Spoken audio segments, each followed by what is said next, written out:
Hello বন্ধুরা, good morning. এটা আজকে আমার 10 নম্বর ব্লগ। তো আমি আজকে সকাল সকাল ঘুম থেকে উঠে কাজ যাওয়ার জন্য আমাদের গ্রামের রাস্তা দিয়ে বেরিয়ে গেলাম। তারপর আমি আমাদের গ্রামের রাস্তা পার করে মাঠের রাস্তা চলে এসেছি। তো বন্ধুরা চলো তোমাদেরকে কাজের সাইডে গিয়ে দেখাচ্ছি। তো ফাইনালি আমি চলে এসেছি আমার কাজের সাইডে। তো বন্ধুরা আজকে আমাদের গাঁথনির কাজ হবে এই সাইডটাতে। এদিকটাতে গাঁথনির কাজ হয়ে গেছে, এর ভাড়ার উপরে কাজ হবে। তো বন্ধুরা যবে হবে তবে তোমাদেরকে দেখাবো। তারপর আমি চলে এসেছি পানি নিতে, কারণ আমাদের আজকে পানি শেষ হয়ে গেছিল, তার জন্য আমি এখন পানি নেব। তো বন্ধুরা আমাদের যে ড্যামটা ফুটো আছে তার জন্য বোতলে পানি ভরছে, কারণ ফুল পানি তো আমরা পাবো না বোতলে না ভরলে। তারপর পানি দেওয়া কমপ্লিট করে আমাদেরকে পানির ড্যামটা দিতে যাচ্ছে পানি আলা। পানি নেওয়া কমপ্লিট করে এসে দেখছি যে পার্টি আমাদেরকে চা দিয়ে দিয়েছে আর সবাই চা খেতে লেগেছে। তো আমিও বিস্কুট খেতে লাগলো। তারপর বন্ধুরা চা কাপ ছিল না, তার জন্য আমাদেরকে কেটলিতে করে চা খেতে হলো।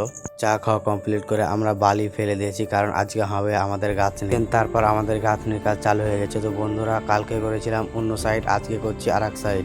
তো বন্ধুরা ভিডিওটি ভালো লাগলে লাইক কমেন্ট শেয়ার করো। দেখা হচ্ছে পরবর্তী ভিডিওতে। Bye bye.